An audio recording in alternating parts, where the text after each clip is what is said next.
නුවණට අධිපති දෙවියෝ කවුද? ඝන දෙවියෝ නේ. ආ. මං කියනවා බනින්න කියලා බයිනවද? ඝන දෙවියන්ට බනින්න කිව්වොත් බයිනවද? බයිනවද දැන් මං බනින්න කිව්වොත්? නෑ නේ. ඇයි ඒ? බයයි නේ. එක පැත්තකින් බයයි. තියෙන ගෞරවයේ ශ්‍රද්ධාවත් එක්ක ඝන දෙවියන්ට බනින්න බයයි. මෙතන කවුරු හරි ඉන්නවද? මමත් බලාගෙන ඉන්නවා. තාම මට නම් මේක වෙලා නෑ. කවුරු හරි ඉන්නවද ජීවිතේ ආපු එකම එක ප්‍රශ්නයකට හරි ඝන දෙවියන්ගෙන් උත්තර හම්බෙච්ච කෙනෙක් ඉන්නවද මෙතන?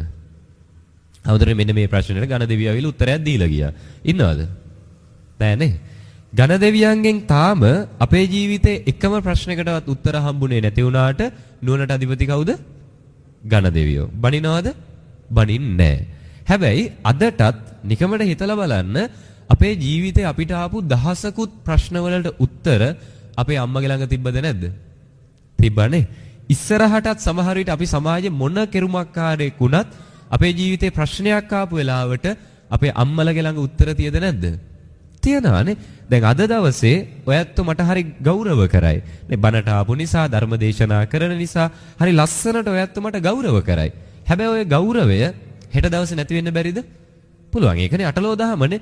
අද මේ කරන ගෞරවයම අද මේ හොඳ කියන ඔබම හෙට අන්තිමේදී කියන්නේ බැරි වෙන එකක් නෑ. ඒ හාමුදුරුවන්ගෙන් බණ ඇහුවට වඩා හොඳයි නිකන් හිටියනම් නේ. එහෙම වෙන්න බැරි කමක් නෑනේ. මේකේ ඔබත් පෘථග්ජනයි අපිත් පෘථග්ජනයිනේ. එතකොට හෙට දවසේ මට මොන ප්‍රශ්නේ ආවත් සමාජයෙන් කොච්චර පිළි අරගෙන හෙට දවසේ මාව කොහොම සමාජයෙන් ප්‍රතික්ෂේප කරත් මොන ප්‍රශ්නයක් තියාගෙන ගෙදර ගියත් අම්මගේ ළඟ උත්තරයක් තියද නැද්ද? තියනවානේ. හැබැයි අම්මට එරෙහිව කතා කරන්න බයයිද? තමන්ගේ අම්මට බනින්න බයයිද? ඒකට බය නෑනේ. මාර වැඩේ. අර ජීවිතේ කිසිම ප්‍රශ්නයකට උත්තරයක් දීපු නැති නුවණට අධිපති ඝන දෙවියන්ට බනින්න නම් අපි බයයි. හැබැයි අම්මට එරෙහිව කතා කරන්න බයක් නෑ. මතක තියාගන්න වැඩියෙන්ම අපි බය වෙන්න ඕනේ ඝන දෙවියන්ට බනින්නද අම්මට බනින්නද? අම්මට එරෙහිව කතා කරන්නද? ඒක තමන්ගෙත් එකයි අනුන්ගෙත් එකයි.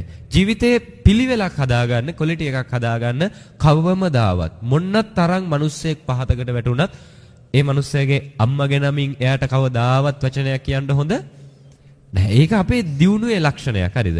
ඒක දුර්ලභ මිනිස්සෙගේ තියෙන්න ඕනේ. ඒක හරි ලස්සන ගුණාංගයක්. කවදාවත් අම්ම කෙනෙක්ට එරෙහිව කතා කරන්න එපා. හරි. දන්නවද මේ අත් 12ක් තියෙන දෙවි කෙනෙක් ඉන්නවා කවුද? කතරගම දෙවියෝනේ. එක අතකින් හරි උදව්වක් හම්බෙච්ච කවුරු හරි ඉන්නවද මෙතන? කතරගම දෙවියන්ගේ? ඉන්නවද? හාමුදුරනේ මට කතරගම දෙවියෝ ඇවිල්ලා මෙන්න මෙහෙම කරදරයක් වෙච්ච වෙලාවේ උදව්වක් කළා ගියා. ඉන්නවද? නෑ. අත් 12ක් තිබුණත් කතරගම දෙවියන්ගෙන් එක මතකින්වත් තාම අපිට උත්තර හම්බෙලා නෑනේ. හැබැයි කතරගම දෙවියන්ට බනින්න කිව්වොත් බයිනවද? නෑ. බයයිද නැද්ද? කතරගම දෙවියන්ට බනින්න බයයි.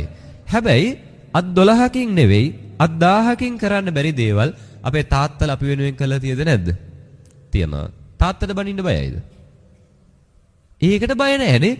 මාර වැඩ අපේ තියෙන්නේ. කතරගම දෙවියන්ට බනින්න බයයි. ඝන දෙවියන්ට බනින්න බයයි. හැබැයි අම්මට තාත්තට බනින්න බයක් නැහැ. මතක තියාගන්න ඔය කතරගම දෙවියන්ට ඝන දෙවියන්ට එහෙම බනින්න අපි එකපාරක් දෙපාරක් හිතනවා නම් අපේ අම්මට තාත්තට එරෙහිව කතා කරන දසදහස් වාරයක් අපි හිතන්න ඕනේ. පැහැදිලිද? ඒ නිසා අපේ ජීවිතේ දෙවියන්ටත් වඩා උඩින් මේ බුදුරජාණන් වහන්සේටත් වඩා උඩින් ඉන්න ඕනේ කවුද? අම්මයි තාත්තයිනේ. ඒකනේ ගෙදර බුදුන් කියලා කිව්වේ. හේතුව තමයි මේ අපිට බුදුහාමුදුරුවෝ පෙන්වුවේ කවුද? අපේ අම්මයි තාත්තයිනේ. අපිට ඔය හැම දෙවි කෙනෙක්ම පෙන්වුවේ කවුද? අම්මයි තාත්තයි. ඒ නිසා මතක තියාගන්න ජීවිතේ අපි අංක එකට ගරු කරන්න ඕනේ දෙන්නෙක් තමයි කවුද? අම්මයි තාත්තයි. ඒ නිසා බුදුහාමුදුරුවෝ දේශනා කරා අපේ ජීවිතේ නැගෙනහිර දිශාව කවුද? අම්මා සහ තාත්තා. එතකොට එතනදී බුදුහාමුදුරුවෝ දේශනා කරා දරුවන්ගෙන් දෙමව්පියන්ට වෙන්න ඕනි යුතුයකම් කීයක්ද? 5ක්. ඒ වගේම තමයි ඔකේ අනිත් පැත්ත දෙමව්පියන්ගෙන් දරුවන්ට වෙන්න ඕනි යුතුයකම් 5ක් බුදුහාමුදුරුවෝ දෙපැත්ත හරි ලස්සනට දේශනා කරා. මේ දෙකෙන් ඉස්සෙල්ලම යුතුයකම් ඉෂ්ට කරන්න ඕනේ දරුවෝද දෙමව්පියෝද? ඉස්සෙල්ලාම යුතුයකම් ඉෂ්ට කරන්න ඕනේ කවුද? කවුද? දෙමව්පියෝනේ. මතක තියාගන්න දරුවෝ නෙවෙයි ඉස්සෙල්ලා යුතුයකම් ඉෂ්ට කරන්න ඕනේ කවුද? දෙමව්පියෝ.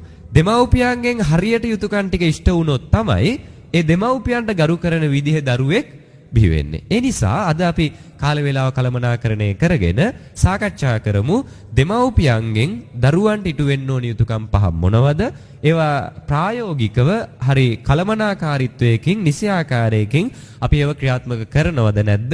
සහ ඒව ක්‍රියාත්මක කිරීමේ තියෙන වටිනකම. අපි මේ දේවල් පිළිබඳව සාකච්ඡා කරමු. බුදුහාමුදුරුවෝ දේශනා කරපු ඒ කාරණා පහට කලින් නිකමට අද කාලේ අපේ අම්මලා තාත්තලා යුතුයකම් ඉෂ්ට කරන්න යද්දී වර්තමානයේ අපේ අම්මලා තාත්තලාගේ යුතුයකම් ටික බෙදමුද කොටස් පහකට. අංක එක මොකද්ද? දරුවෝ වෙනුවෙන් අද අම්මලා තාත්තලා වැඩියෙන්ම මහන්සි වෙන්නේ මොකක් කරන්නද? වර්තමානයේ මම හිතන්නේ මේ අපි වැඩි හිටියත්තන්ට වැඩිය හොඳට දරුවෝන්ගෙන් ඇහුවොත් කියයිනේ. අද වැඩියෙන්ම හරියට හරි මහන්සි වෙන්නේ මොකටද? අංක එක උගන්වන්නනේ. අද යුතුයකම් පහකට බෙදුවොත් මේ දෙමව්පියන්ගේ යුතුයකම් ටික කොටස් පහකට බෙදුවොත් අංක එක වෙන්නේ මොකද්ද? උගන්නන එක. අංක 2 උගන්නන එක. අංක 3 උගන්නන එක. අංක 4 උගන්නන එක. අංක 5 උගන්නන එක නේ. අයොතනින් එහා එකක් නෑ මං හිතන්නේ. අද වර්තමානයේ අපේ අම්මලා තාත්තලාගේ යුතුයකම් එකේ ඉඳන් 5ට යනකම් වෙන්නේ මොකද්ද? උගන්නන එක නේ. කැමති නැද්ද නොකා නොබී දරුවෝ පාඩම් කරනවට? කැමතියි නේ. ඒ කියන්නේ කන්නේ බොන්නේ නැතු වුණත් කමක් නැහැ. නිදාගන්නේ නැති වුණත් කමක් නැහැ. පැය 24න් පාඩම් කරනවා නම් අපේ අම්මලාට තාත්තලාට ඊට එහා සතුටක් නැහැ. අද එකේ ඉඳන් 5ටම අරන් තියෙන්නේ මොකද්ද? උගන්නන එක. ඔච්චර උගන්නන්න මහන්සි වෙන එකේ කියමු බලන්න. ඇයි දරුවෙට උගන්නන්නේ? යන්නේ කොහෙද මල්ලේ පොල් වෙන්න බෑ. හොඳද? මේක හරියට අපි දැනගන්න ඕනේ. මොකද අම්මලා තාත්තලා ජීවිතේ වැඩි හරියක් මහන්සි වෙන්නේ මොකටද? දරුවන්ට උගන්නන්න. උගන්නන අම්මලා තාත්තලා හරි ඉගෙන ගන්න දරුවෝ හරි කියමු බලන්න. ඇයි උගන්නන්නේ හෝ ඇයි ඉගෙන ගන්නෙ? මොකද්ද හේතුව? දන්නවද? හරියට හරි. මොකද්ද? ඔය තමයි අපේ අම්මලා කියන උත්තර ටික. මම දන්නවා අනිවාර්යෙන් එන්නේ ඕක කියලා. මොකද්ද? හොඳ පුරවැසියෙක් කරන්නනේ. හොඳ දරුවෙක් කරන්න. යහපත් පුරවැසියෙක් කරන්න. ඇත්තටම ඕක ධර්මුණ. මේ පැත්තේ කොහොමද වැඩි ළමයි ඉන්නේ ඉස්කෝලේද දහම් පාසලේද? ඉස්කෝලේ. එතන උගන්නන එකේ අරමුණ මොකද්ද? යහපත් පුරවැසියෙක් කරන්නනේ. එතන යහපත් පුරවැසියෙක් කරන්න නම් වැඩියෙන්ම ළමයි ඉන්න ඕනේ ඉස්කෝලේද දහම් පාසලේද? දහම් පාසලේ. මරු වැඩේ වෙලා තියෙන්නේ නේ. හැබැයි වැඩි ළමයි ඉන්නේ කොහෙද? ඉස්කෝලේ. ගෙදර තියාගෙන බැරිද හොඳ නරක කියලා දෙන්න? අම්මා තාත්තා දන්නේ නැද්ද යහපත් පුරවැසියෙක් කරන්න? දන්නවා. එතකොට ඉස්කෝලේ යවන්නේ යහපත් පුරවැසියෙක් කරන්නද? ඉස්කෝලේ වල ටියුෂන් එහෙමත් යවනවා නේ. යහපත් පුරවැසියෙක් කරන් ඉස්කෝලේ වල ටියුෂන් යවන්නත් ඕනේද? නෑ. මතක තියාගන්න ඕක අර අපි එළියට බොරුවට නිදහසට කියන හේතුවක් කාරණාවක් විතරයි. හේතුව තමයි බහුතරයක් අම්මලා දන්නෙත් නෑ ඇයි දරුවන්ට උගන්වන්නේ. බහුතරයක් දරුවෝ දන්නෙත් නෑ ඇයි ඉස්කෝලේ ගිහිල්ලා ඉගෙන ගන්නේ. උගන්වන එකේ මම නම් හිතන්නේ වර්තමානයේ බහුතරයක් අම්මලා තාත්තලාගේ ඔළුවේ තියෙන එකම දේ තමයි අපේ නම්බුව දරුවන්ගෙන් ගොඩ දා ගන්න ඕනේ නේ. අපිට කරගන්න බැරි වෙච්ච ටික දරුවෝ ලවා කරගන්න ඕනේ. කවදාවත් කියලා නැද දරුවන්ට මෙහෙම මේ අර අහවලාගේ දරුවා පන්තියේ පළවෙනිය වෙලා එයාට පුළුවන් වුණා නම් ඇයි ඔයාට බැරි? එයාට කණ්ඩ බොන දෙන ටිකමයි ඔයාටත් දෙන්නේ. එයාට දෙන බත් ව්‍යංජනමයි ඔයාටත් දෙන්නේ. එයාට බත් ව්‍යංජන දීලා ඔයාට තනකොළ කණ්ඩ දෙන්නේ නැහැ. එයා යවන ඉස්කෝලේටමයි ඔයාවත් යවන්නේ. එයා යවන ටියුෂන් ටිකටමයි ඔයාවත් යවන්නේ. එයාට තියෙන්නේත් අතපය හතරක්. ඔයාට තියෙන්නේත් අතපය හතරක්. එහෙනම් එයාට පුළුවන් වුණා නම් ඇයි ඔයාට බැරි? කියලා නැද කවදාවත්? අපේ අම්මලා තාත්තලා නම් කියලා නැතුව ඇති දරුවන්ගේ මූණෙන් පේනවා ඒක. නේ හරිද? හිතන්න එහෙම කියනවා නම් මොකක්ද අරමුණ වෙලා තියෙන්නේ? අර අහවලාගේ දරුවා පරාද කරලා ඔයා එක වෙන්න. ඒක නෙවෙයි අරමුණ. ඒක නේ අරමුණ වෙලා තියෙන්නේ. උගන්නන එකේ අරමුණ ඒකද වෙන්න ඕනේ. මේ තව කෙනෙක් පරාද කරලා තමන්ගේ දරුවා එක කරගන්න එක නෙවෙයි නේ. විලි ලැජ්ජ නැද්ද? අරයාගේ දරුවා එක වෙලා නේ උන්ගේ අම්මලා තාත්තලා අපේ ගෙදර ඉස්සරහින් අඩි දෙකක් විතර උඩින් යන්නේ විලි ලැජ්ජාය බෑ. ඊළඟ සැරේ ඔයා එක වෙන්න ඕනේ අපි යන්න ඕනේ යාළුවා ගෙදර ඉස්සරහින් අඩි දෙකක් උඩින්. අම්මලා හිතන් ඉන්නේ අපේ නම්බුව බේරගන්න දරුවෝ විභාග පාස් වෙන්න ඕනේ කියලා. මතක තියාගන්න කාගේවත් නම්බු බේරන්න දරුවෝ ඉස්කෝලේ යන්නේ නැහැ. කාගේවත් නම්බු බේරන්න දරුවෝ විභාග පාස් වෙන්නේ නැහැ. ඒකට අරමුණක් තියෙනවා. මේකේ අවසානයේ මොකද්ද ගන්නෙ? අවුරුදු 13ක් ඉස්කෝලේ යනවා, O level A level pass වෙනවා, කැම්පස් එකකට යනවා, උපාධියක් ගන්නවා. අවසානයේ මොකද්ද ගන්නෙ? ඕකෙන් පස්සේ උපාධියෙන් පස්සේ මොකද්ද ගන්නෙ? හරියට හරි මොකද්ද? රස්සාවක්. ඔච්චරයි අරමුණනේ. ඉස්කෝලේ ගිහිල්ලා උගන්වන්නේ මොකක් ගන්නද? දන්නවනම් මං හිතන්නේ මෙච්චර මහන්සි නෙවෙකුත් නෑ. මේ අවුරුදු 13ක් හිතන්න ඔය අවසාන අරමුණට යන අවුරුදු කීයක් මහන්සි වෙන්න ඕනේද? ඉස්කෝලේ ගියොත් අවුරුදු 13ක්. ඒ 13න් පස්සේ ඒ ලෙවල් ලියලා අවුරුද්දක් විතර ඉන්නවා 14ක් විතර යනවා. විශ්වවිද්‍යාලේ ගිහිල්ලා අවුරුදු 3 හෝ 4ක් ගිහිල්ලා උපාධියත් අරගෙන ජොබ් එකක් එනකොට ජීවිතය අවුරුදු 20ක් 25කට වැඩිය ගිහිල්ලා. ඒතර මෙච්චර ජීවිත කාලයක් අපි මහන්සිලා තියෙන මොකක් ගන්නද? රස්සාවක් ගන්න. මෙන්න මේක තමයි අරමුණ. මේක අපේ දරුවෝ දැනගන්න ඕනේ, දෙමව්පියෝ දැනගන්න ඕනේ. ඇයි එතකොට ඉස්කෝලේ ගිහිලි ඉගෙන ගන්නේ රජේ රස්සාවක් ගන්න නෙමෙයි, හොඳ රස්සාවක් ගන්න. ඕක දැනගෙන හිටියනම් හරියට Tamanට අවශ්‍ය පැත්තෙන් තමයි ඉගෙන ගන්නවද නැද්ද? ඉගෙන ගන්නවා. මතක තියාගන්න, කවුරුවත් පරාද කරන්නවත් එක වෙන්නවත් විභාග ලියන්නේ නැහැ. අපි පුරුදු කරන්න ඕනේ පුතේ, ඔයාට මේ රස්සාවට යන්න මෙන්න මේ විභාගයේ මේ කඩයිම පාස් වෙන්න. එහෙම නැතුව එක වෙන එක නෙවෙයි. ඔන්න ඕක තමයි උගන්නන එකේ අරමුණ. දැනගත්තද? හරිනේ, හරි. දැන් මට මෙන්න මේ ප්‍රශ්නෙට උත්තරයක් දෙන්න. වඩා වටින්නේ නිවන් දකින්න එකද ડોක්ටර් කෙනෙක් වෙන එකද? ඇත්තටමද කියන්නේ? ධර්මශාලාවේ නිසාවත් හාමුදුරු කෙනෙක් අහන නිසාවත්ද කියන්නේ? එහෙම නැහැනේ නේ. මොකද්ද වටින්නේ? නිවන් දකින්න එක. දැන් ඔන්න උත්තර වෙනස් වෙන්න බෑ. හරිද? ඔය උත්තර දීපු කටවල් ටිකෙන්ම මට කියන්න අද මේ වෙලාවේ ඔබට තියෙන අවස්ථා දෙකක්. එකක් තමයි ඔබේ දරුවව මේ බණ අහන්න එක්කන් ඉන්න ඕනේ. අනිත් එක තමයි මේ වෙලාවෙම යවන්න ඕනේ ටියුෂන් එකකට. මොකද්ද තෝරගන්නේ? එහෙමද? හරි වටිනා එහෙනම්. අර මං හිතන්නේ නිවන වටිනවා කියලා කියපු නිසා දැන් උත්තරේ වෙනස් කරන්න බෑනේ. ටියුෂන් එකයි බණයි තිබ්බොත් මොකද්ද තෝරගන්නේ? බණ අහන එක. ඉන්නවද මෙතන ගුරුවරු කවුරු හරි? ටියුෂන් කරන අය? කවදාවත් ටියුෂන් ගුරුවරයෙක්ට කියලා තියෙද මෙහෙම? අනේ සර්, අද නම් පුතාව ටියුෂන් එක්කන් එන්න වෙන්නේ නැහැ. පුතාට බණක් අහන්න යන්න තියෙනවා. කියලා තියෙද? එහෙම අහපු ගුරුවරයෙක් ඉන්නවා නම් වාසනාවක් නේ. මං හිතන්නේ පැත්ත පලාතක නැහැ එහෙම අහපු ගුරුවරයෙක්. හැබැයි අපි ඕනේ තරම් මෙන්න මෙහෙම අහලා තියෙනවා. අනේ හාමුදුරුවනේ, අද නම් පුතාව බණ අහන්න එක්කන් එන්න වෙන්නේ නැහැ. ඇයි ඒ? එයාට අද ටියුෂන් එකක් තියෙනවා. එහෙම කියලා නැද්ද? තියනා නේ. ඇත්තටම ටියුෂන් එකකුයි බණකුයි තිබ්බොත් අපි මොකද්ද තෝරගන්නේ? ටියුෂන් එක තෝරගන්නවානේ. මෙතන සමහර විට ඇති දරුවා ටියුෂන් එකට දාලා බණ අහන්න ආපු අම්මලා සමහර විට ඇතිනේ. හරිද? හිතන්න, මතක තියාගන්න, රජේ රස්සාවක් ගන්න ඉස්කෝලේ ගිහිල්ලා ඉගෙන ගන්නවට වඩා අපි මේ දරුවන්ගේ ජීවිතවල හදන්න ඕනේ තැන් තව තියෙද නැද්ද? තියෙනවා. අංක 1ත් අංක 5ත් යනකම් අධ්‍යාපනය ඉස්සරහට ගත්ත නිසා අද හරි අවාසනාවකට මේ දරුවන්ගේ ජීවිතවලින් ಗುಣධර්ම කියන එක ඈත් වෙලාද නැද්ද? ඈත් වෙලා. අද මේ මම බණට එනකොට ආවේ අනුරාධපුරේ ඉඳන්. හොඳද? අනුරාධපුරේ අපේ යාළුවෙගේ පන්සලක් තිබුණේ. හෙට ගියා. ගිහිල්ලා මං බස් එකේ ආවේ. මේ බස් එකේ ඇවිල්ලා කොළඹදී තමයි වාහනේට එන්න කියලා වාහනේ ඉඳන් ආවේ. එනකොට එක තැනකදී නැවැත්තුව මට නිින්ද ගියා. බස් එකේ මම නිදාගෙන හිටියේ. ඊට පස්සේ මේ එකපාරට මට ඇහැරුණා රණ්ඩුවක් යන සද්දයක් ඇහිලා. හොඳද? අමුතිත්ත කුණුහරුපෙන් කෑ ගහනවා. ඉස්සරහ දොර ඇරලා AC බස් එකක් ඉස්සරහ දොර විතරයි තිබ්බේ. ඉස්සරහ දොර ඇරලා මේ ඉස්කෝලයක් ගාවින් ටීචර් කෙනෙක් නගිනවා බස් එකට. හරිද? ටීචර් නගිද්දී අර පල්ලෙහා හිටපු ළමයි ටික තමයි අර කුණුහරුපෙන් කෑ ගහලා තියෙන්නේ. කියපු කුණුහරුප මට බනට කියන්න බෑනේ. හරිද?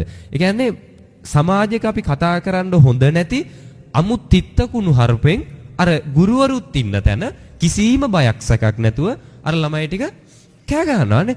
කුණුහරුපෙන් කෑ ගහනවා. අද අපේ දරුවෝ ගොඩාක් සමාජයක් ඉස්සරහා තව කෙනෙක්ට ගරු කරන්න දන්නවද? ගෞරවය කියන එකක් ගෑවිලාවත් නැහැ. මට ඇත්තට මේ වෙලාවේ හිතුණා මොන්න තරම් අපේ මේ දරුවන්ගේ ජීවිත පරිහානියකට ගිහිල්ලාද. ඒ නිසා අපේ දෙමව්පියෝ අපි සැලකිලිමත් වෙන්න ඕනේ මේ දරුවන්ගේ ජීවිතවල විභාග කොච්චර පාස් කරත් වැඩක් නැහැ. ಗುಣධර්ම ටික අපි හදන්නේ නැත්තම්. ඒ නිසා සාකච්ඡා කරමු කොහොමද බුදුහාමුදුරුවෝ මේ ළමයිගේ අනාගතය හදන්න දෙමව්පියන්ට යුතුයකම් ඉෂ්ට කරන්න කිව්වේ කියන එක. පළවෙනිම එක තමයි දරුවෙක් පාපයෙන් ඈත් කරන්න. මොකද්ද පළවෙනි එක? පාපයෙන් ඈත් කිරීම. ඒ කියන්නේ පුතේ මෙන්න මේ දේ වැරදි, මේ වැරදි දේ කරන්න එපා කියලා වැරද්දෙන් අයින් කරන්න. දෙවෙනි එක තමයි පිනෙහි යෙදවීම. මොකක්ද දෙවෙනි එක? පිනෙහි යෙදවීම. ඒ කියන්නේ පුතේ මේ දේ හොඳයි කියලා හොඳ දේ කියලා දෙන්න. දැන් බලන්න බුදුහාමුදුරෝ දේශනා කරේ පළවෙනි කාරණා දෙක අර පොතපතේ අධ්‍යාපනය දෙන එක නෙවෙයි. මොකද්ද පළවෙනි කාරණා දෙක? හොඳ නරක කියලා දෙන එකනේ. හොඳ දේ මොකක්ද? වැරදි දේ මොකක්ද? ඒක තමයි පළවෙනිම දේ අපේ දෙමව්පියෝ දරුවන්ට කියලා දෙන්න ඕනේ. කොහෙන්ද මේක පටන් ගන්න ඕනේ? හොඳ නරක කියලා දෙන්න අපි කොහෙන්ද පටන් ගන්න ඕනේ? කොහෙන්ද? හරියට හරි. ගෙදරින් නේ. අපි ගෙදරින් පටන් ගන්න ඕනේ දරුවන්ට හොඳ නරක කියලා දෙන්න. පටන් අරන්ද තියෙන්නේ? අහලා තියනා නේ මේ අවවාදයට වඩා උතුම් වෙන්නේ මොකද්ද? ආදර්ශය. අපිට මේ දරුවන්ට උපදෙස් දෙන්න, දරුවන්ගේ ජීවිතය හදන්න ක්‍රම දෙකක් තියෙනවා. එකක් අවවාද දෙන එක, අනිත් එක ආදර්ශමත් වෙන එක. ඔය දෙකෙන් වටින්නේ මොකද්ද? ආදර්ශමත් වෙන එකනේ. එතකොට අපි දරුවෙක්ට හොඳ නරක කියලා දෙන එක, ආදරය ගෞරවය කියලා දෙන එක ගෙදරකදී පටන් ගන්න ඕනේ ක්‍රම දෙකකින්. එකක් අවවාදෙන්, අනිත් එක ආදර්ශයෙන්. පටන් අරන් තියෙන්නේ මොකෙන්ද දැන්? ඈ? අවවාදෙන් පටන් අරන් තියනානේ. ආදර්ශයෙන් පටන් අරන්ද? නෑ. ඒ නිසා අද ඉඳන් මතක තියාගන්න අපි පටන් ගන්න ඕනේ ආදර්ශයෙන්. අවවාදයට වඩා ආදර්ශය හරි උතුම්නේ. මේ දරුවෝ දෙමව්පියෝ අනුකරණය කරනවද නැද්ද? අනුකරණය කරනවා. ඒ නිසා ගයක් ඇතුලේ ආදරය කරන එක, ගෞරවය කරන එක හරි වටිනවා. ඕක මේ අපේ දරුවන්ගෙන් ඇහුවොත් දැනගන්න පුළුවන් කොහොමද ගෙවල් වල අම්මලා තාත්තලා ආදරය කරන්නේ කියන එකනේ. හරිද? හොඳ නරක කොහොමද ගෙවල් ඇතුලේ කියලා දෙන්නේ කියන එක. අහන්න බලන්න ඔබේ දරුවෙක්ගෙන් ප්‍රශ්නයක්. පුතේ, ඔයා වැඩි හරියක් දැකලා තියෙන්නේ ඔයාගේ අම්මයි තාත්තයි ආදරෙන් කතා කරනවද නැත්නම් රණ්ඩු වෙනවද? අහලා බලන්න. මොකද උත්තරේ වෙන්නේ? වැඩි හරියක් අපේ දරුවෝ දැකලා තියෙන්නේ මොකද්ද? දෙමව්පියෝ ආදරය කරන එකද රණ්ඩු වෙන එකද? රණ්ඩු වෙන එකනේ. ඒක තමයි ඇත්ත කාරණාව. අපේ දරුවෝ ගොඩාක් දැකලා තියෙන්නේ අම්මයි තාත්තයි රණ්ඩු වෙන එක.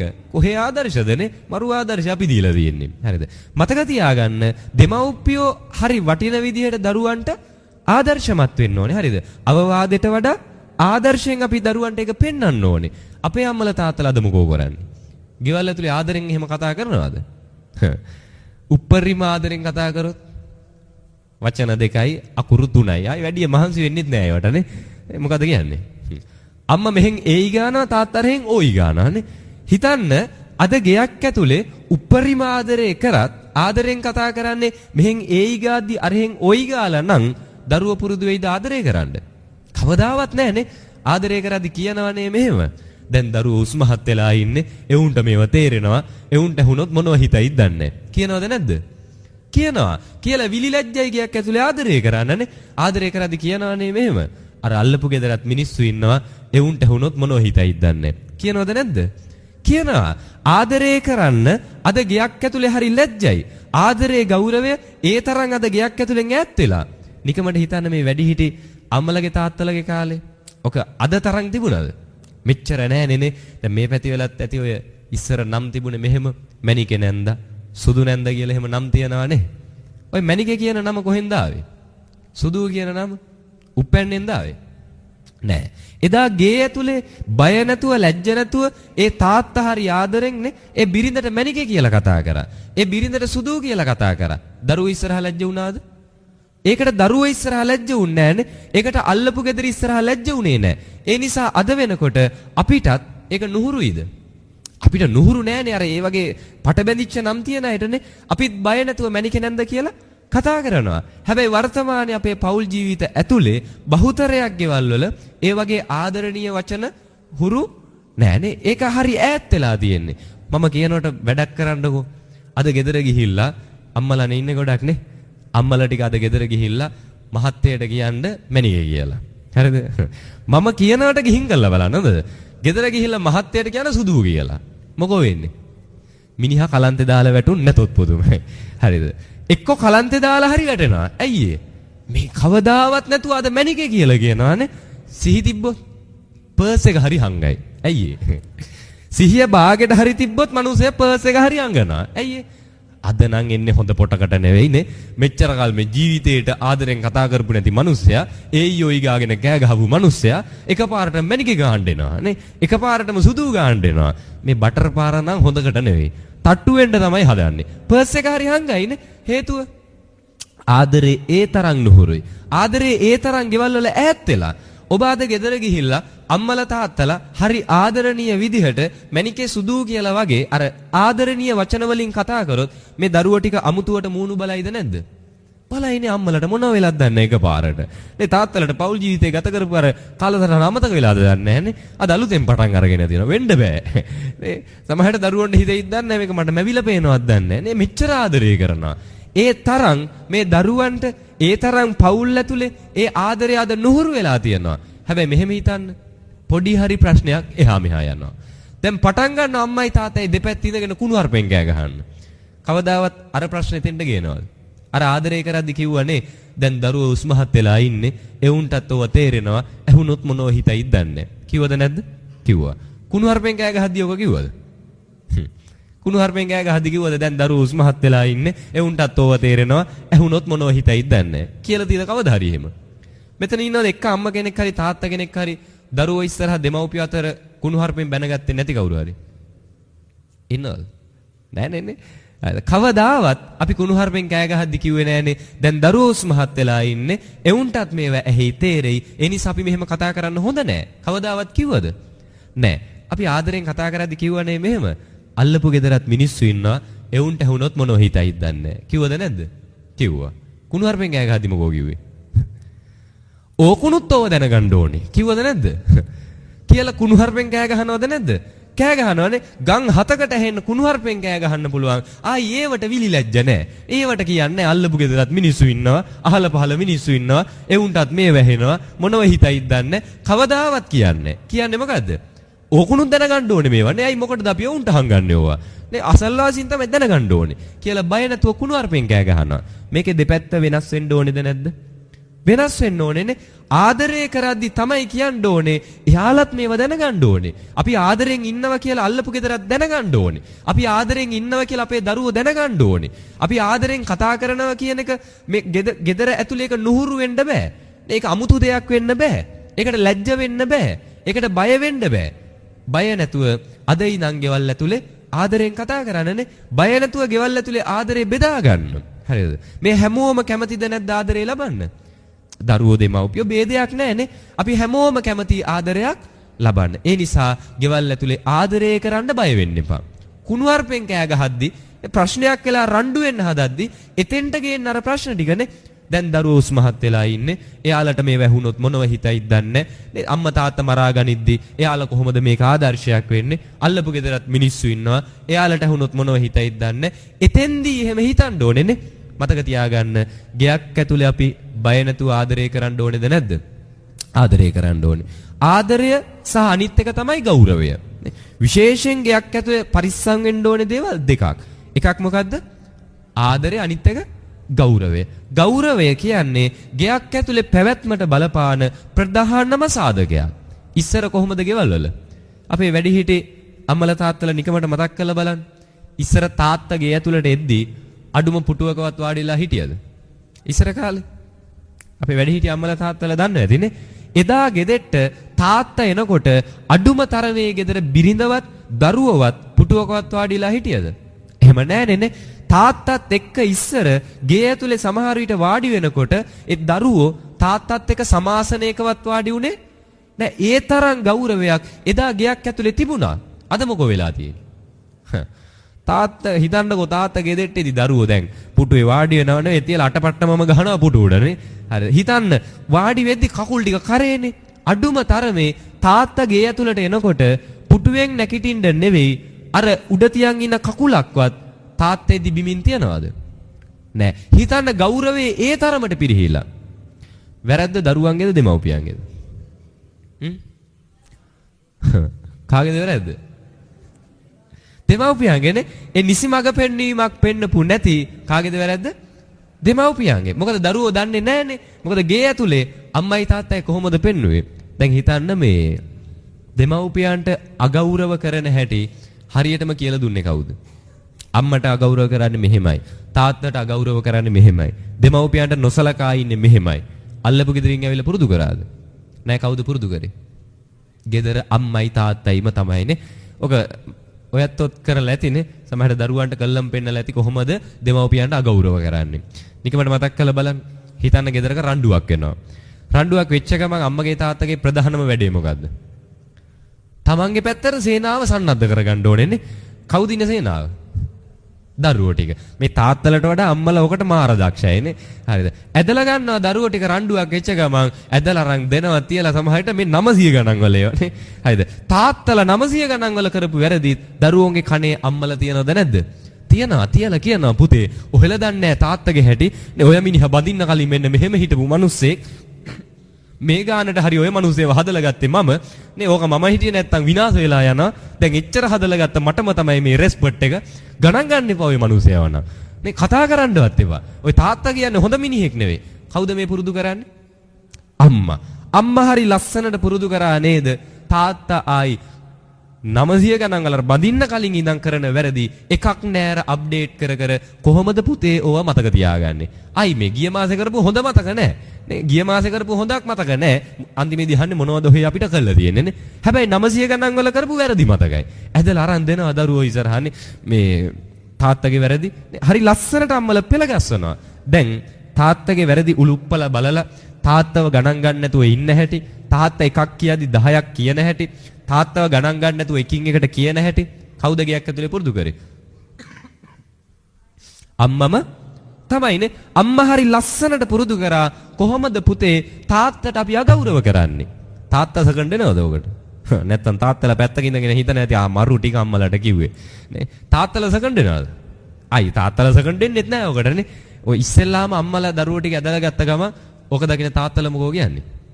මුන් ටික හදාගත්තට වඩා හොඳයි හරකෙක් අත හදාගත්තා නම් කියනවද නැද්ද?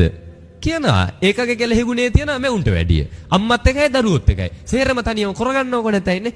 හිතන්න රණ්ඩුවක් වෙච්ච ගමන් තාත්තා හිතනවා ගෙදර දරුවෝ ටික එන්න ඕනේ මගේ පැත්තට. අම්මයි තාත්තයි හිතනවා රණ්ඩු වෙච්ච ගමන් දරුවොත් දෙකට බෙදෙන්න ඕනේ කියලානේ. අම්මා එක්ක ඉන්නව දකින්න තාත්තා කැමති නැහැ. තාත්තා එක්ක ඉන්නව දකින්න අම්මා කැමති නැහැ. තාත්තම නෙවෙයිද ගෙදරදි පුරුදු කරේ කොහොමද පුතේ අම්මට තාත්තට එරෙහිව අතක් උස්සන්නේ? තාත්තා නෙවෙයිද පුරුදු කරේ? තාත්තා එක ගේ ඇතුලේ පුරුදු කරානේ. ඔයක කොච්චර හොඳට පුරුදු කරාද කියනවනම් තාත්තා ඔක කළත් පෙන්නුවද නැද්ද? කළා පෙන්නුව. මෙන්න මෙහෙම තමයි පුතේ ප්‍රශ්නයක් වෙච්ච ගමන් අම්මෝ ඇදලා අරගෙන තඩි බාන්නේනේ. තාත්තලා ගේ ඇතුලේ ඒක පුරුදු කරා දරුවන්ට. ඒක තාත්තලා ගේ ඇතුලේ දරුවන්ට කළා පෙන්නුවා. හිතන්න අම්මට තාත්තට එරෙහිව අතක් උස්සන හැටි හරියටම ගෙදෙද්දි පුරුදු කරේ කවුද? ගෙදර අම්මම තමයි. මොකද මෙහෙම කියන්නේ මේ තාත්තලා ඕක වැඩි හරියෙන් කරාට සමහරට මේ පැත්තේ ඕකේ දෙපැත්ත මාරු වෙනවද කියන්නත් බෑ. ඒ සමහර පවුල්වල එහෙම නැනේ. සමහරට අම්මා තඩි බානවත් දන්නෙත් නෑ තාත්තට. කොහොම හරි අම්මලා තාත්තලම තමයි ගේ ඇතුලේ දෙමව්පියන්ට අගෞරව කරන හැටි හරි ලස්සනට පුරුදු කරේනේ. තාත්තා පුරුදු කරේ නැද්ද? ප්‍රශ්නයක් වෙච්ච ගමන් අම්මව ගෙදරින් දොට්ට දාන හැටි කවුද පුරුදු කරේ? තාත්තම නෙනේ. හරිද? තාත්තම තමයි පුරුදු කරේනේ. මොකක් හරි ප්‍රශ්නයක් වෙච්ච ගමන් අම්මගේ බඩු ටිකත් එක පැක් කරලා දීලා කියනවා ඔහේ හිටියත් එකයි අපිට නැතත් එකයි. ඔහේ ගියා කියලා අපිට ගෙදර මේකේ කිසිම පාඩුවක් නැහැ. යනහක යනෝ නැතයි කියලානේ. බඩු මල්ලක් එක පැක් කරලා දීලා ගෙදරින් එළියට දානවා. තාත්තා තමයි අම්මව ගෙදරින් එළියට දාන ඉස්සෙල්ලම දරුවන්ට පුරුදු කරේ. දැන් බලන්න දෙමව්පියන්ට එරෙහිව කතා කරන හැටි. දෙමව්පියන්ගේ වැරදි මතක තියාගන්න හැටි. දෙමව්පියෝ එකක් කිව්වහම ඒකට දෙක තුනක් කියන හැටි. දෙමව්පියන්ට එරෙහිව අතක් උස්සන හැටි. ගෙදරින් දොට්ට දාන හැටි. මේ හැම එකම පියවරක් නෑර හරි ලස්සනට පුරුදු කරේ කවුද? දෙමව්පියෝම තමයි. දරුවන්ට මේව ඇස්පනා පිට කරලා පෙන්වුවේ දෙමව්පියෝම තමයි. දැන් ඔය ඇත්තන්ගේ පවුල් වලත් මම මේ කියන විදිහට නම් කටයුතු සිද්ධ වෙන්නේ. හරිද? ඔය ඇත්තන්ගේ පවුල් වලත් දරුවෝ ඉස්සරහා දෙමව්පියෝ කරන්නේ වැඩි හරියක් ආදරය කරන එකට එහා රණ්ඩු වෙන එක නම් දෙමව්පියෝ කරන්නේ දෙමව්පියන්ට අගෞරව කරගන්න එක නම් ගෞරවයක් ගයක් ඇතුලේ දෙමව්පියෝ දරුවන්ට පෙන්වන්නේ නැත්තම් මම කියනවට හෙට ඉඳන් දවසට පැයක් හමාරක් මෙන්න මේක කවදාවත් දෙමව්පියන්ගේ ජීවිතවලට පාඩු වෙන්නේ නැති හරි ලස්සන වැඩක්. හොඳද? හෙට ඉඳන් පුරුදු කරලා තියාගන්න අර මම කියපු විදිහේ ආරවුල් නම් ඔබේ ගෙදරත් තියෙන්නේ. දරුවෝ ඉස්සරහා ඔබත් හැසිරෙන්නේ එහෙම නම්. දෙමව්පියෝ දරුවෝ ඉස්සරහා ගෞරවය රැකගත්තේ නැත්නම් හෙට ඉඳන් දවසට පැයක් හමාරක් වෙන් කරගන්න ගිහිල්ලා බුදිය ගන්න ගෙදර පිළිගන්නේ. හරිද? මුකුත් ඕන්නේ මනම් කොට්ටයක් විතරක් ගන්න. හරිද? අරගෙන ගිහිල්ලා බුදිය ගන්න ගෙදර පිළිගන්නේ. පාඩුවක් වෙයිද? පුරුදු කරලා තියාගන්න. ගිහිල්ලා බුදිය ගන්න ගෙදර ස්තෝප්පුවේ. මුකුත් ගෙනියන්න එපා. ඕන්නේ මනම් කොට්ටයක් විතරයි. හොඳද? අරගෙන ගිහිල්ලා ගෙදර ස්තෝප්පුවේ බුදිය ගන්න. පාඩු වෙනවද? නෑ. ගිහිල්ලා ගෙදර ඉස්සරහා ඔය බස් එක යන පාරේ බස් යන පාරේ බස් එකට නගින බස් හෝල්ට් එක තියෙන්නේ. එතනත් ගිහිල්ලා දවසට පැයක් හමාරක් විතර ඔය බස් හෝල්ට් එකෙත් අර කොට්ටේ දාගෙන බුදිය ගන්න. පාඩුවක් වෙයිද? නෑ. මේවා හරි වටින දේවල් නේ. ඔය නිකන් ඉන්න ගමන් දවල්ට එහෙම වරුවක් විතර ගෙදර පිටිපස්සේ බලු කූඩුවක් එහෙම තියනවා නම් බල්ලව දාන්න වරුවකට ඒක උඩුවෙන් එළියට. හරිද? දාලා අම්මයි තාත්තයි කොට්ටයක් අරගෙන යන්න ගිහිල්ලා බලු කූඩුවේ වරුවක් විතර බුදිය ගන්න. පාඩු වෙයිද? නෑ මේව කළා තියාගන්නනේ. මේව කළා පුරුදු වෙන්න. ඔය ඉන්න ගමන් දවස් 3ක් විතර අපේ තාත්තලා කරන රස්සා හැමත් නිවාඩු දාලා අපේ අම්මලා එහෙම රස්සා කරනවා නම් දවස් 3ක් නිවාඩු දාන්න. මං කියනකොට දවස් 3ක් මේක පුරුදු කරන්න. දවස් 3ක් ගෙදර තියෙන කාමරයකට ගිහිල්ලා ඒ කාමරේ දොර ලොක් කරගන්න. දොර ලොක් කරගෙන එකම කාමරයකට වෙලා දවස් 3ක් ඉන්න කන්න බොන්න හම්බ වෙන්නේ එක වේලද ඒ වේල විතරක් ඒ කාමරේම ඉඳගෙන කන්න බොන්න. ඒ කාමරේම මල පහ කරන්න. ඒ කාමරේම නිදා ගන්න. ඒ කාමරේම ඇහැරෙන්න. ආයි කිසිම කෙනෙක් එක්ක කිසි ගනුදෙනුවක් තියාගන්න එපා. කාත් එක්කවත් වචනයක්වත් කතා කරන්න එපා. එකම කාමරයකට වෙලා ඔබේ දෛනික රටාව, ඒ දෛනික චර්යාව, ඒ හැසිරීම් ටික එකම කාමරයක දවස් 3ක් කරන්න. මේවා පුරුදු වෙන්නනේ. පාඩුවක් වෙයිද? පාඩු වෙන්නේ නැහැ කවදාවත් නේ. ඇයි හේතුව? ඔබ ගෙදරදී දරුවන්ට පෙන්වුවේ අර මම මුලින් කියපු විදිහේ අයහපත් හැසිරීමක් නම් කවදම හරි දවසක දරුවන්ගෙන් ඔබේ පැත්තට ඔය ටික එන්න බැරිද? එන්න පුළුවන් නේ. එකපාරම ඔබේ දරුවා ඔබව ගිහිල්ලා බස් වෝල්ට් එකක දාලා එන්න බැරි කමක් නැහැ. එකපාරම ඔබව ගෙදරින් එක්කන් ගිහිල්ලා වැඩිහිටි නිවාසයක නවත්තලා එන්න බැරි කමක් නැහැ. එකපාරම ඔබව කාමරයකට දාලා ලොක් කරන්න බැරි කමක් නැහැ. එදාට දරා ගන්න බැරි වෙයි මගේ පුතා මෙච්චර හොඳට හදලා මගේ පුතා වෙනුවෙන් මම මෙච්චර මහන්සි වෙලා කොහොමද මගේම දරුවා මං වෙනුවෙන් මෙහෙම දෙයක් කරේ කියලා හිතා ගන්න බැරි වෙයි. ඒ නිසා දැන් ඉඳලම ඕවා පුරුදු කරලා තියාගන්න. පාඩු වෙනවද? නෑනේ. ඕවා කරලා තියාගන්න හොඳද? දැකලා නැද්ද ඔය අම්මලා තාත්තලා කාමර වලට දාලා ලොක් කරලා දිනනවා. ඒ දරුවෝ දෙමාපියන්ව කාමර වල දාලා එහෙම ලොක් කරලා තියෙද්දි ඒ දරුවෝ කියන නිදහසට කියන ප්‍රධානම හේතුව මොකද්ද? අම්මට පිස්සු. කියන්නේ නැද්ද? කියනානේ. අම්මට දැන් වයසයි තාත්තට දැන් වයසයි. එයාලට පිස්සු හැදිලා තියෙන්නේ. ඒ නිසා තමයි කාමරයට දාලා ලොක් කරලා තියෙන්නේ. එයාලගේ ඔළුව දැන් ටිකක් හොඳ නැහැ. කියනවද නැද්ද? කියනවා. මම කියනවට මේ ඉන්න තරුණ අය, ওই මැදි වයසේ වැඩි හිටි අය මම කියනවට දවස් 3ක් අර වගේ කාමරයක ඉන්න. එකම කාමරේ කන්න බොන්න, එකම කාමරේ මල පහ කරන්න, එකම කාමරේ නිදා ගන්න, ඒ කාමරේම ඇහැරෙන්න. කාත් එක්කවත් කතා කරන්න එපා. අපිටත් පිස්සු හැදෙයිද නැද්ද? අපිටත් පිස්සු හැදෙයිනේ. එහෙනම් අර වයෝ වෘද්ධ නේ, ඒ වයසින් වැඩි හිටි, කායිකව මානසිකව දුර්වල වෙච්ච අම්මලට තාත්තලට කොහොමත් පිස්සු හැදෙයිද නැද්ද? හැදෙනවා. මතක තියාගන්න, දෙමව්පියෝ වෙනුවෙන් ගරු කරන එක දරුවන්ගේ යුතුයකමක් සහ කොහොමද දෙමව්පියන්ට ගරු කරන්නේ කියන එක පුරුදු කරන එක කාගේ යුතුයකමක්ද? ඒක දෙමව්පියන්ගේ යුතුයකමක් නේ. ඒ නිසා මතක තියාගන්න මේක මේ අර අස්වැයා ගියයින් පස්සේ අස්තාලේ වහල වැඩක් වෙන්නේ නෑ. මේක පොඩි කාලේ ඉඳන් පුරුදු කරන්න. අවවාදෙන් නෙවෙයි මොකෙන්ද? වැඩිම හරියක් ආදර්ශයෙන් පුරුදු කරන්න. කොහොමද අපි දෙමව්පියන්ට හරියට ගරු කරන්නේ? හොඳ නරක ටික පුතේ හොඳ මේකයි වැරද්ද මේකයි කියලා ගෙයක් ඇතුලේ දැන් ඉඳන්ම කියලා දෙන්න පටන් ගන්නනේ. හරිද? මේවා හරි වටිනවා. පොතේ අධ්‍යාපනයට කලින් මොකද්ද අපි කියලා දෙන්න ඕනේ? හොඳ නරක හරියටනේ. අයන්න ලියන්න පුරුදු කරන්න කලින් අපි පුරුදු කරන්න ඕනේ පුතේ මේක තමයි හරි, මේක තමයි වැරදි. දැන් බලන්නකෝ මේ ඔබේ ගෙදරක ඉන්නවා නම් අවුරුදු 20ක 25ක තරුණයෙක් හෝ තරුණියෙක්. දැන් ඔය මේ සාමාන්‍යයෙන් අපේ රටේ මේ දරුවන්ගේ වයස අවුරුදු 12 13 වෙච්ච ගමන් එනවනේ දෙකක් අර අපි තමයි හැම එකම දන්නේ. ඒක එනවද නැද්ද? එනවා. ඒක අපිටත් තිබුණා. හරිද? මහාන වෙච්ච නිසා නැති උනේ. නැත්නම් සමහරට මේ වෙනකන් ඒක නැති වෙන්නේ හේකුත් නැහැ. අවුරුදු 12 13 වගේ පහු වෙනකොට සාමාන්‍යයෙන් අපිට හිතෙනවා අම්මල මොනවද දන්නේ? එයාලට මේව තේරෙනවද? අපි තමයි හැම එකම දන්නේ. 900 ගණන් වල අම්මලට තේරෙනවද? 2000 ගණන් වල අපේ සිතුවිලි අම්මලට තාත්තලට මෙලෝ හසරක් තේරෙන්නේ නැහැ. අපි තමයි සේරටම වඩා උඩින් ඉන්නේ. එහෙම හිතන කාලයක් එනවද නැද්ද? එනවානේ. අපිට හිතනවා කාලෙකදී අපි තමයි හැම එකම දන්නේ කියලා. ඔය හැම එකම දන්න ඔබේ ගෙදර ඉන්න අවුරුදු 15ක 20ක දරුවෙක්ට මම කියනකොට මෙන්න මෙහෙම කියන්න. පුතේ අපි පන්සලට ගිහිල්ලා දානයක් දෙමු. ඔයා ගිහිල්ලා තනියම පන්සලට ගිහිල්ලා ලොකු හාමුදුරුවෝ එක්ක ඒ දානි පින්කම ගැන කතා කරගෙන එන්න. කතා කරන් එයිද? හැම එකම දන්නවනේ නේ. හැම එකම කරන්න පුළුවන් නේ. හැබැයි පන්සලකට ඇවිල්ලා පන්සලේ හාමුදුරුවොත් එක්ක කතා කරගෙන අඩුම තරමේ පින්කමක් කරන්නවත් අපේ බහුතරයක් තරුණ තරුණියන්ට අදහසක් පින්කම් කරන්න නෙවෙයිනේ. මේ බහුතරයක් අපේ දරුවෝ පන්සලකට ඇවිල්ලා අද පන්සලක ඇවිල්ලා ඇඳගෙන ඉන්න ඕනේ ඇඳුම මොකද්ද කියලා දන්නේ නෑ ගොඩක් දරුවෝ තරුණ තරුණියෝනේ පන්සලකට ඇඳන් එන්න ඕනේ ඇඳුම මොකද දන්නේ. පන්සලක ඇවිල්ලා කතා කරන්න ඕනේ කොහොමද කියලා දන්නේ. හාමුදුරු කෙනෙක් එක්ක කතා කරද්දි කතා කරන්න ඕනේ කොහොමද කියලා දන්නේ නෑ. කාගේද වැරද්ද? දෙමව්පියෝ ඒ ආදර්ශය දුන්නේ නෑනේ. නිකමට හිතන්න මේ පන්සල අවුරුදු කීයක් විතර පරණයිද? 20ට වඩා පරණයිද? 100ක් විතර පරණයිනේ. හිතන්න ඔබට මතක ඇති කාලේ ඔය වැඩිහිටිය අම්මලා තාත්තලා පොඩි කාලේ පන්සලට එනකොට සෙරප්පු දෙක ගැලුවේ කොහෙන්ද? ඉස්සරහමනේ. අද වෙනකොට ගලවන්නේ කොහෙද? බලන්නනේ අවුරුදු ගානකට කලින් ඔබ ඔබේ දෙමව්පියෝ එක්ක එද්දි සෙරප්පු දෙක ගලවපු තැනයි අද පන්සලේ සෙරප්පු දෙක ගලවන තැනයි පවා වෙනස්ද නැද්ද? වෙනස්. සමහරට ධර්මශාලාව ළඟටම දාන් යනවානේ. සමහරට ආවාසය ළඟටම දාන් යනවා. ඉස්සර අඩුමර ගේට්ටුවෙන් ඇතුළට සෙරප්පු දෙකක් දාන් ආවේ නෑ. බලන්න මේක කොච්චර පිරිහෙනවද කියලා. ඒකේ අවාසනාවන්තම දේ තමයි අපේ මේ සම්බුද්ධ ශාසනය, මේ වටින සම්බුද්ධ ශාසනය වැඩි කල් තියෙයිද? තියෙන්නේ නෑනේ. අද තරුණ දරුවෝ, තරුණ තරුණියෝ පින්කමක් කරන්න දන්නේ නැත්තම්, පන්සලක් බණක් දහමක් හුරු නැත්තම් හිතන්න තව අවුරුදු 20ක් යද්දී අද අවුරුදු 20ක් වෙන දරුවෙක්ට වයස කීයද? 46යි නේ. තව අවුරුදු 20කින් අද අවුරුදු 20ක් වෙන දරුවෙක්ට අවුරුදු 40යි. එදාට සමහර විට මේ පින්කම් කරන, පින්කම් ගැන දන්න වැඩිහිටියක් බහුතර අම්මලා තාත්තලා සමහර විට එක්ක මේ ලෝකෙන් නැති වෙන්න පුළුවන් නේ. සමහර විට හිටියත් පින්කමක් කරන්න ශක්තියක් නැති වෙන්න පුළුවන්. එදාට පින්කම් ටික කරන්න ඉන්නේ කවුද? මේ දැන් ඉන්න තරුණ තරුණියෝනේ. හුරුවත් තියද දානයක්වත් දෙන්න.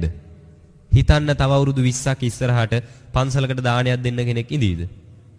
පිරිස හරි අඩු වෙනවනේ. පන්සලකට දානයක් දෙන්න කෙනෙක් නැති වෙයි. මේ ශාසනය රැක ගන්න කෙනෙක් නැති වෙයි. අපි මේ හිත පුරුදු කළම තියෙන්නේ හොඳ දෙයට වඩා මොකක්ද දකින්නද? නරක දේ දකින්නනේ. ඒ නිසා එදාට සමහර විට මේකේ වැරදිම කිය පන්සල් වල අඩුපාඩුම කිය ශාසනයේ අඩුපාඩුම කිය ඉඳී ආයි ඉතුරු වේද කෙනෙක් මහාන වෙන්නවත් නෑනේ. හිතන්න තව අවුරුදු 20ක් 25කින් දාන ටිකක් හම්බ වෙන්නේ නැතකොට මේ ශාසනය රැක ගන්න පිරිසක් නැති වෙනකොට කවුරුවත් මේකේ සිවුරක් දාගන්න ඉදිරිපත් වෙන්නේ නෑ. එදාට මේක රැකගෙන යන හාමුදුරුවෝ සමහර විට නැති වෙයි. එදාට මේක රැකගෙන යන අපේ තරුණ පිරිස වැඩිහිටිය වුණාම ඒ අයට මේ ගැන අවබෝධයක් නැති වෙයි. වැඩි කාලයක් මේ ශාසනය පවතින එකක් නෑ. ඒ නිසා අදම මේ ඔබේ දරුවන්ට පින්කම් කරන හැටි පුරුදු කරන්න. පැහැදිලිද? නේ මේවා මේ හරි වටින විදිහට කියන දේවල්. මොකද මේ තව අවුරුදු 20ක් 25ක් යද්දි මේක විනාශ වෙන්න දෙන්න බෑනේ. මේ ශාසනය හරි වටිනවා. දැන් අපි මෙතන ඇවිල්ලා මේ සිවුරක් දාගෙන බණක් දහමක් කියාගෙන පන්සලකට වෙලා ඉන්නකොට සමහරට අපේ ඇත්තන්ට හිතන ඇති ඉතින් හාමුදුරුවන්ට මොන ප්‍රශ්නද මේ ඔය පන්සලට වෙලා දෙන දෙයක් කාලා වෙන දෙයක් බලාගෙන ඉන්නනේ තියෙන්නේ නේ. එහෙව් ඉඳලත් මේ හාමුදුරුවන්ට තියෙන විසේ බයිනවනේ. හිතනවනේ හරි ලස්සනයි කියලා මේක. මම යෝජනාවක් කරනවා එන්න ඔය කියන හැමෝටම යෝජනාවක් කරනවා එන්න ඇවිල්ලා මේ සිවුර දාගෙන මාසයක් ඉන්න පුළුවන්ද? හිතන්න අපේ ජීවිතේ අපි ඔය කුණු හරපහගෙන බැනුම් අහගෙන මේක ඉන්න ඕනේද? එහෙම ඉන්න ඕනේ කියලා එකක් නැහැ. හොඳද? හෙට වුණත් අපිට යන්න බැරි කමක් නැහැ. හැබැයි අපි හැමදේම කැප කරගෙන දැන් අපේ තරුණ කාලේ අපි කැප කරනවානේ. දැන් අපේම වයසේ තරුණෙක් හොඳ වාහනයක් අරගෙන යද්දි හොඳට ලස්සනට ඇඳලා පැළඳලා ඉද්දි අපිටත් හිතනවා සමහර විටනේ අපිටත් ඔය දේවල් ටිකක් තිබුණා නම්. එතකොට ඒ හැමදේම අපි කැප කරන්නේ සමහර විට අපි පාරක බැහැලා ගියත් බයිනවා. අපි හයියෙන් ගියත් බයිනවා, හිමින් ගියත් බයිනවා. අපි කෑමක් කනකොටනේ සමහර විට එළවලුවක් කෑවත් බයිනවා, ඒ එළවලුව නොකෑවත් බයිනවා. හිතන්න කනකොටත් බැනුම් අහන්න වෙලා තියෙන්නේ අපිට. එතකොට මේ හැම දෙයක්ම කැප කරගෙන මේ සිවුරක් දාගෙන ඉන්නේ මොකක් නිසාද?